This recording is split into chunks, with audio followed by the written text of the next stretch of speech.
For the colonists, it was clear from the start they needed to produce alcohol locally. In colonial homes, beer and cider accompanied most meals. Even children shared the dinner beer. Such mealtime practices made steady drinkers of most Americans, men, women, and children alike. Alcohol was known as the good creature of God, a blessing to bring cheer, relieve sorrow, and nurse the sick.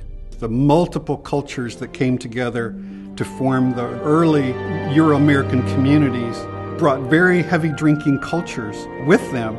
So alcohol was integrated into almost every aspect of early American colonial history. So all the major interactions in terms of social interactions, what is really striking is the absolute pervasive presence of alcohol on the one hand, and the almost absence of the concept of alcoholism on the other hand. We don't have a concept of alcoholism at this point in time. The first warning sign culturally that we really had of this rising alcohol problem came from a very prominent American citizen, Dr. Benjamin Rush. He was a signer of the Declaration of Independence. He was probably what we would consider the first Surgeon General in the United States. I think, in a nutshell, the understanding of who and what the alcoholic and their families are. And the philosophy, I guess, that was primary in our program was that if you treat a person as they are, they're going to stay as they are. But if you treat them as if they were what they could and should be, they become what they could and should be.